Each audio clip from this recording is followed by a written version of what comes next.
नमस्कार मित्रों, आप सभी का फिर से एक बार हार्दिक स्वागत है धर्म ज्ञान विज्ञान यूट्यूब चैनल पर। मित्रों, हर हर महादेव, ओम नमः शिवाय। दोस्तों, सावन का दूसरा महीना चल रहा है और 14 अगस्त सावन के छठे सोमवार के दिन एक अद्भुत और दुर्लभ संयोग बन रहा है, क्योंकि इस दिन सावन महीने की दूसरी सबसे बड़ी शिवरात्रि पड़ रही है। और ऐसे में हर कोई इस शिवरात्रि पर भगवान भोलेनाथ को खुश करना चाहता है। हर किसी की इच्छा होती है कि वह शिवरात्रि में भोलेनाथ को खुश करके अपनी सभी मनोकामना पूरी कर ले। पर दोस्तों, कई बार आप लोग कुछ ऐसी गलतियां कर देते हैं या कर बैठते हैं जिससे शिव क्रोधित हो जाते हैं। और ये तो आप सभी जानते हैं कि शिव अगर भोले हैं तो उनका क्रोध भी विनाशकारी होता है। इसलिए अगर आपने या आपके घर में किसी ने शिवरात्रि या सावन सोमवार का व्रत रखा है, या आप शिवरात्रि के व्रत और पूजा को पूरे विधि विधान से पूरा करना चाहते हैं, तो आज के इस वीडियो में जो बातें बताई गई है उनको ध्यान पूर्वक सुन के समझ ले। दोस्तों, सावन शिवरात्रि में कई ऐसे काम होते हैं जिनको करना वर्जित माना गया है। दोस्तों, अगर भोले बाबा की कृपा हो जाए तो काल भी आपका कुछ नहीं कर पाएगा, क्योंकि कालों के भी काल है महाकाल। इसलिए अगर आप भी महादेव की कृपा पाना चाहते हैं तो सच्चे दिल से कमेंट बॉक्स में लिखें हर महादेव, ओम नमः शिवाय, और वीडियो को लाइक करना न भूलें। दोस्तों, शिवरात्रि में या सोमवार व्रत में क्या खाएं, क्या नहीं खाएं, लहसुन प्याज खाएं या नहीं, व्रत में नमक खाएं या नहीं, कौन सी गलती नहीं करनी चाहिए, पति पत्नी को दूरी क्यों बनाना चाहिए, और कौन से रंग के कपड़े नहीं पहनना चाहिए। ऐसी कौन सी गलतियां हैं जिसे शिवरात्रि के दौरान हमें भूलकर भी नहीं करना चाहिए, आइए जानते हैं सब कुछ इस वीडियो में। दोस्तों, शिवरात्रि का दिन कोई मामूली दिन नहीं होता है।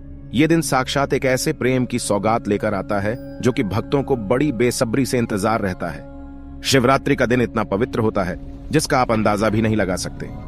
दोस्तों, सावन शिवरात्रि का त्योहार भारत में तो मनाया ही जाता है, लेकिन क्या आप जानते हैं विदेशों में भी सावन शिवरात्रि का पवित्र दिन बड़ी जोरों शोरों के साथ और खुशी के साथ मनाया जाता है। वैज्ञानिक मानते हैं सावन शिवरात्रि में प्रकृति आपस में बातें करती है और वातावरण सुगम हो जाता है।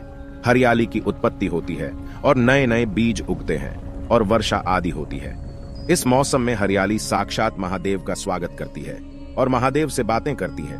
दोस्तों, आपको बता दें, शास्त्रों में सावन सोमवार और शिवरात्रि का व्रत जो भी महिला या पुरुष करते हैं तो वो व्यक्ति भगवान भोलेनाथ का सर्वाधिक प्रिय हो जाता है। ऐसे व्यक्ति को भगवान भोले बाबा अपनी शरण में ले लेते हैं। इसलिए दोस्तों, सावन शिवरात्रि में 10 ऐसे नियम हैं जो आपको जानना बहुत ही आवश्यक है।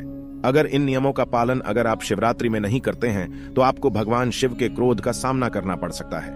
आपका पूरा परिवार गरीबी, निर्धनता और बर्बादी का सामना कर सकता है। आइए दोस्तों, अब जान लेते हैं सावन सोमवार या शिवरात्रि के व्रत में क्या खाना चाहिए और क्या नहीं खाना चाहिए। दोस्तों, अगर आपने सावन सोमवार या शिवरात्रि का व्रत रखा है तो आप इस दिन सात्विक भोजन ही करें। यह निर्जला व्रत नहीं होता, इसलिए इस व्रत में सेंधा नमक से बनी चीजें खा सकते हैं। और अगर आपने फल खाने पर संकल्प लिया है तो नमक भूलकर भी ना खाएं, आप सिर्फ फल ही खाएं और कुछ ना खाएं। दोस्तों, व्रत में बाहर का गन्ने का जूस न पिए, उसमें नमक पड़ा होता है। और बाहर का जूस भी मत पीना, उनके बर्तनों में भी नमक पड़ा होता है और वो नमक आपके मुंह तक जाएगा तो आपका व्रत खंडित हो जाएगा। दोस्तों, व्रत में डब्बा बंद जूस नहीं पीना चाहिए, उसमें कई केमिकल पड़े होते हैं जिससे व्रत खंडित हो जाता है। दोस्तों, शिवरात्रि में साधारण नमक फलों पर लगाकर या अमरूद के बीच में भरकर भूलकर भी नहीं खाना चाहिए। इसकी जगह आप सेंधा नमक फलों पर लगाकर खा सकते हैं। और शिवरात्रि के व्रत में चाय भी आप पी सकते हैं, लेकिन चाय में भूलकर भी नमक मत डालना, क्योंकि इससे हड्डियां गल जाती हैं। और शिवरात्रि के व्रत में दूध नहीं पीना चाहिए, इससे भगवान शिव क्रोधित हो जाते हैं। और शिवरात्रि व्रत में हल्दी मिलाकर दूध पीने से भयंकर श्राप लगता है। पर दोस्तों, इस दिन बच्चों को दूध पी लेना चाहिए, पर घर में बड़ों को दूध नहीं पीना चाहिए। यदि शिवरात्रि का व्रत अगर आपने मीठा रखा है तो आप खीर पराठा या दही पराठा खा सकते हैं। आप चाहे तो सेंधा नमक से बने आलू के पकवान खा सकते हैं और आलू की सब्जी कुत्तू के आटे की रोटी के साथ खा सकते हैं। लेकिन आटा ध्यान से देख ले, क्योंकि पुराने आटे में कीड़े पड़ जाते हैं जिससे आपका व्रत खंडित हो सकता है। दोस्तों, व्रतधारी को सावन सोमवार और शिवरात्रि के व्रत में आटा, बेसन, मैदा, सत्तू, अन्न और अनाज का सेवन नहीं करना चाहिए। इसके अलावा अन्य किसी भी व्यक्ति को इस दिन मांस, मदिरा, लहसुन, प्याज इत्यादि का भी सेवन नहीं करना चाहिए। वही व्रत रखने वाले व्यक्ति को धनिया पाउडर, मिर्ची पाउडर, सादा नमक का सेवन भूलकर भी नहीं करना चाहिए। शिवरात्रि के दिन चाहे आपका व्रत हो या ना हो, किसी भी व्यक्ति को कड़ी पकौड़ा नहीं खाना चाहिए। और वही पत्तेदार सब्जियां पालक, मेथी, लाल भाजी, बथुआ पत्ता, गोभी जैसी सब्जियां या साग सब्जियां भूलकर भी नहीं खाना चाहिए, क्योंकि ये जहर के समान मानी जाती है। इसमें कीड़े आ जाते हैं, सांप बिच्छू वगैरह आ जाते हैं, और जो भी व्यक्ति शिवरात्रि में बैगन की सब्जी खाता है उस व्यक्ति को घोर पाप लग जाता है। इसी कारण लोग द्वादशी और चतुर्दशी पर बैगन नहीं खाते। दोस्तों, शिवरात्रि के पवित्र दिन में कौन सी गलतियां नहीं करनी चाहिए, क्योंकि ये गलतियां पाप का भागीदार तो बनाती है, साथ ही साथ ऐसा व्यक्ति नरक में अटका रह जाता है। दोस्तों, शिवरात्रि के दिन घर के सभी लोगों को सुबह जल्दी उठना चाहिए और स्नान करना चाहिए। यदि कोई बीमार है तो उस पर गंगा जल के छींटे मार दे। दोस्तों, शिवरात्रि में किसी भी गरीब का अपमान ना करें। क्या पता उस गरीब के रूप में भगवान शिव हो, क्योंकि भगवान शिव शिवरात्रि में अपने भक्तों की परीक्षा लेने आते हैं, और वही शिवरात्रि में देर तक सोने वाली महिला का पति बर्बाद हो जाता है और उसकी मृत्यु निकट भविष्य में जल्दी हो जाती है। इसलिए पति के उठने से पहले शिवरात्रि में हर स्त्री को जल्दी उठ जाना चाहिए और भगवान शिव की पूजा करनी चाहिए, और शिवरात्रि व्रत आपको अवश्य करना चाहिए, क्योंकि ऐसा करने से धन की देवी लक्ष्मी का वास आपके घर में होता है। और दोस्तों, शिवरात्रि में पति पत्नी को सहवास नहीं करना चाहिए। अगर आपने व्रत रखा है या आपकी पत्नी ने व्रत रखा है तो आप दूरी बनाकर रखें, क्योंकि इस दौरान व्रतधारी भगवान शिव की शरण में होता है। और दोस्तों, शिवरात्रि के दिन घनघोर काले वस्त्र पहनकर मंदिर में नहीं जाना चाहिए। चाहे तो आप घर में काले वस्त्र पहन सकते हैं, लेकिन मंदिर में भूलकर भी ऐसे कपड़े पहन के मत जाना, और ना ही व्रत में काले वस्त्र पहने। दोस्तों, वैसे तो शिवरात्रि में लहसुन प्याज नहीं खाना चाहिए, पर यदि आपका व्रत है तो उस दिन पूरे परिवार को लहसुन प्याज से परहेज करना चाहिए। और शिवरात्रि के दिन घर में गंदगी नहीं होनी चाहिए, इससे प्रकृति नाराज हो जाती है। और शिवरात्रि में आपके घर का जो मंदिर है उसमें माचिस के खाली पड़े डिब्बे या माचिस नहीं रखना चाहिए।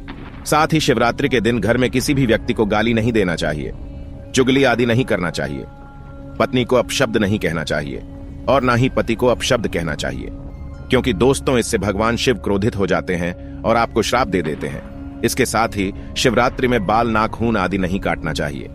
ये आपको व्रत से पहले कर लेना चाहिए। कोई ज्यादा समस्या हो तो आप ऐसा कर सकते हैं, पर शिवजी से क्षमा अवश्य मांग ले। दोस्तों, शिवरात्रि के दिन शरीर पर तेल नहीं लगाना चाहिए। यदि आपका व्रत है तो आप शरीर पर तेल ना लगाएं। इस दिन माता पिता का सम्मान करना चाहिए, क्योंकि माँ माता पार्वती और पिता भगवान शिव को माना जाता है। इसलिए माता पिता में इन दोनों का वास होता है, और माता पिता का आदर करने से भगवान शिव और माँ पार्वती प्रसन्न होती हैं। दोस्तों, शिवरात्रि में देवी देवता से जुड़ी कोई भी चीज कभी किसी को नहीं देनी चाहिए, नहीं तो भगवान शिव आपके घर से सदैव के लिए चले जाएंगे। तो दोस्तों, आइए अब जानते हैं शिवरात्रि के इस पवित्र दिन में शिवलिंग पर कौन कौन सी चीजें नहीं चढ़ाना चाहिए जिससे आपको पाप ना लगे। दोस्तों, शिव पुराण के अनुसार शिव भक्तों को कभी भी भगवान शिव को तुलसी, हल्दी और सिंदूर सहित ये 6 वस्तु नहीं चढ़ाना चाहिए। और पौराणिक कथा के अनुसार केतकी के फूल ने ब्रह्मा जी के झूठ में साथ दिया था, जिससे नाराज होकर भगवान भोलेनाथ ने केतकी के फूल को श्राप दिया। इसलिए केतकी का फूल शिवलिंग पर नहीं चढ़ाया जाता, और वहीं नारियल का पानी भी शिवलिंग पर कभी भी अर्पित नहीं करना चाहिए, और शंख से जल भी भगवान भोलेनाथ को नहीं चढ़ाना चाहिए। दोस्तों, शास्त्रों के अनुसार सुबह 5 बजे से लेकर सुबह 11 बजे तक शिवलिंग पर जल चढ़ाना बहुत ही शुभ और अत्यंत मंगलकारी होता है। इसलिए कभी भी शाम के समय शिवलिंग पर जल ना चढ़ाएं। दोस्तों, शास्त्रों के अनुसार शिवलिंग पर काली मिर्च चढ़ाने से रोगों का नाश होता है। इसके साथ ही सुख समृद्धि की प्राप्ति होती है। वही दोस्तों, घर में कभी भी अंगूठे के आकार से बड़ा शिवलिंग नहीं रखना चाहिए, और शिवलिंग पर जलधारा अवश्य होना चाहिए। वही भगवान भोलेनाथ को टूटे अक्षत कभी अर्पित नहीं करना चाहिए, इससे शिव क्रोधित हो जाएंगे। दोस्तों, शिवरात्रि के दिन कटे फटे बेलपत्र शिवलिंग पर कभी अर्पित नहीं करने चाहिए, और बेलपत्र की संख्या 3 होनी चाहिए, और बेल पूरे होना चाहिए, साबुत होना चाहिए। लेकिन आप 6 महीने पुराना बेलपत्र भी शिवलिंग पर अर्पित कर सकते हैं, लेकिन वो कटा फटा ना हो। दोस्तों, सच्चे दिल से बेलपत्र शिवलिंग पर चढ़ाने से 21 मनोकामनाएं पूर्ण हो जाती हैं, और भगवान शिव को दूध में पानी डालकर नहीं अर्पित करना चाहिए। इससे आपको फल भी इसी तरह ही मिलेगा।